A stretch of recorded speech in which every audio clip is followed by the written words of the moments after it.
Hey guys, so ഇത് ക്രിസ്മസിൻ്റെ അടുത്ത ഡെക്കറേറ്റീവ് സാധനമാണ്. ഓർണമെൻ്റ് എന്ന് വിളിക്കാൻ പറ്റുമെന്ന് ചോദിച്ചാൽ എനിക്കറിയില്ല. ഞാൻ ഇത് ലൈറ്റ് ഡെക്കറേറ്റ് ചെയ്യാൻ വേണ്ടിയിട്ട് ഉണ്ടാക്കിയതാണ് കേട്ടോ.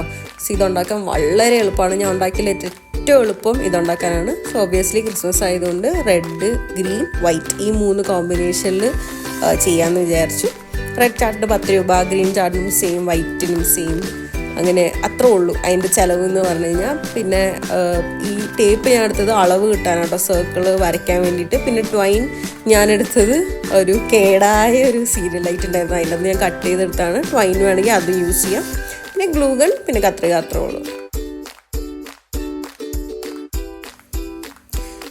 സോ എനിക്ക് റൗണ്ട് കട്ട് ചെയ്ത് മുറിക്കാൻ എളുപ്പത്തിനായിട്ട് ആ ചാർട്ടിൻ്റെ ചെറിയ പീസ് എടുത്താട്ടോ. അപ്പോൾ ഒരു ഓർണമെൻ്റ് ഉണ്ടാക്കാൻ വേണ്ടിയിട്ട് 8 റൗണ്ട് പീസാണ് വേണ്ടത്. അപ്പോൾ ഞാൻ 4 ഗ്രീനും 4 റെഡും എടുത്തു. ഓരോ കളർ കോമ്പിനേഷൻ, ഗ്രീൻ വൈറ്റ് ചെയ്യാം, ഗ്രീൻ റെഡ് ചെയ്യാം, വൈറ്റ് റെഡ് ചെയ്യാം, അങ്ങനെ ഓരോ കളർ കോമ്പിനേഷൻ ഞാൻ ചെയ്തിട്ടുണ്ട് കേട്ടോ. അപ്പോൾ ഇപ്പോൾ ഞാൻ ചെയ്യുന്നത് ഗ്രീനും റെഡും ആണ്. അപ്പോൾ നമ്മൾ ആ ടേപ്പ് വെച്ചിട്ട് ആ സർക്കിൾ അളന്ന് വരച്ചിട്ട് അതുപോലെ തന്നെ കട്ട് ചെയ്തെടുക്കുക. ആ സർക്കിളിലായിട്ട് തന്നെ കട്ട് ചെയ്തെടുക്കുക.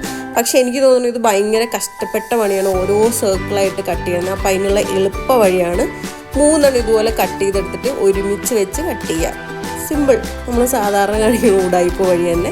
അപ്പോൾ പെട്ടെന്ന് 3 കിട്ടുമല്ലോ, പണി എളുപ്പമാകാൻ വേണ്ടിയിട്ട് അങ്ങനെ ചെയ്താൽ. അല്ലെങ്കിൽ ഓരോന്ന് കട്ട് ചെയ്ത് എല്ലാം വരുമ്പോൾ തന്നെ ഒരു നേരമാവും. അപ്പോൾ ഗ്രീൻ അങ്ങനെ 4 ഡൺ. അപ്പോൾ ഒരു ഓർണമെൻറ്റിനുള്ള ഗ്രീൻ സെറ്റായി. ഇനി അടുത്തത് റെഡ് കളർ നമുക്ക് കട്ട് ചെയ്യാം. റെഡും അതുപോലെ തന്നെ ഇങ്ങനെ പീസാക്കുക. 4 പീസാക്കി ഞാൻ കട്ട് ചെയ്തിട്ട് ഒരു സൈഡിൽ മാത്രം സർക്കിൾ വരച്ചു. അത് വെച്ചിട്ട് ഫുൾ റെഡും കട്ട് ചെയ്തെടുക്കുക. അങ്ങനെ കട്ട് ചെയ്യാൻ നേരത്ത് ശ്രദ്ധിക്കേണ്ടത് ബാക്കിലത്തെ ലെയറും ഒക്കെ സെയിം പൊസിഷനിലാണ് നിൽക്കണമെന്ന് നോക്കണം, അല്ലെങ്കിൽ റെഡിൻ്റെ പാതി കട്ടായി പോകും കേട്ടോ. ഡൺ.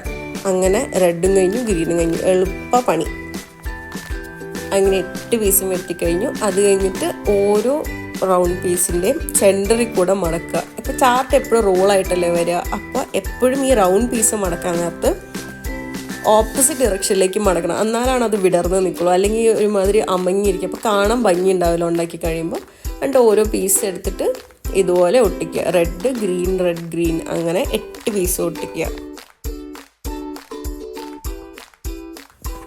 ഇപ്പം ഞാൻ ചെയ്യുന്നത് ഗ്രീനും റെഡും കോമ്പിനേഷനാണ്. പക്ഷേ റെഡും വൈറ്റും ചെയ്തിട്ടുണ്ട്, ഗ്രീനും വൈറ്റും ചെയ്തിട്ടുണ്ട്, റെഡും ഗ്രീനും വൈറ്റും ഞാൻ ചെയ്തിട്ടുണ്ട്. അപ്പോൾ ഓരോന്നും കിടക്കണമാകുമ്പോൾ നല്ല ഭംഗിയായിരിക്കും ലൈറ്റിൽ ഡെക്കറേറ്റ് ചെയ്യാൻ. ഈ വീഡിയോയുടെ ലാസ്റ്റ് ഞാൻ ലൈറ്റിൻ്റെ ഡെക്കറേഷൻ ഞാൻ കൊടുത്തിട്ടുണ്ട്.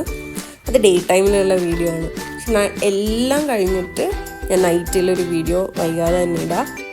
ഞാൻ ഗ്ലൂ ഗൺ ആട്ടോ പ്രിഫർ ചെയ്യുള്ളൂ. കാരണം ഫെവിക്കോൾ വെച്ച് ഞാൻ ഒന്ന് ട്രൈ ചെയ്തു, പക്ഷേ അത് ഒട്ടാൻ വേണ്ടി ഒത്തിരി നേരം എടുക്കുക. അതിനേക്കാളും എളുപ്പ പണി പെട്ടെന്ന് തീരാനും ഗ്ലൂ ഗൺ ആട്ടോ അടിപൊളി. അല്ലേ, ഇങ്ങനെ ഇത്ര ഉള്ള പരിപാടി. ഇനി അടുത്തത് ഹാങ് ചെയ്യാൻ നേരത്തെ നമുക്ക് ട്രെയിൻ വേണമല്ലോ. അപ്പോൾ അതുപോലെ ഈ ട്രെയിൻ നടുക്ക് വെച്ചിട്ട് ഗ്ലൂ ഗൺ വെച്ച് പേസ്റ്റ് ചെയ്യുക. ഒത്തിരി നേരം വെയിറ്റ് ചെയ്യണ്ട. അത് വെച്ച് അപ്പം തന്നെ മറ്റേ സൈഡ് വെച്ചിട്ട് ഇത് ലോക്ക് ചെയ്യുവാണെങ്കിൽ അതവിടെ സെക്യൂർ ആയിരുന്നുള്ളൂ ആ ട്രെയിൻ. അപ്പോൾ ഇത്ര ഉള്ളു പരിപാടി. അടുത്തൊരു ഓർണമെൻറ്റും കൂടെ റെഡിയായി. ഞാൻ പല പല കളർ കോമ്പിനേഷനിൽ ഞാൻ ചെയ്തതാണ്. റെഡും വൈറ്റും, ഗ്രീനും വൈറ്റും, ഗ്രീനും റെഡും വൈറ്റും, പല പല കളറായിട്ട് ഇങ്ങനെ കിടക്കുകയാകുമ്പോൾ നല്ല ഭംഗിയായിരിക്കില്ല. ഒരു കളറാകുമ്പോൾ ഭയങ്കര ബോറിംഗ് ആയിരിക്കും. ഇതൊക്കെ ഞാൻ ലൈറ്റിൽ ഹാങ് ചെയ്താണ്. ഈ സ്നോ ഫ്ലേക്കും കൂടെ എങ്ങനെയാണ് ഉണ്ടാക്കണമെന്ന് ഞാൻ കാണിച്ചു തന്നിട്ട് ലൈറ്റ് ഇട്ടിട്ടൊരു വീഡിയോ കേട്ടോ.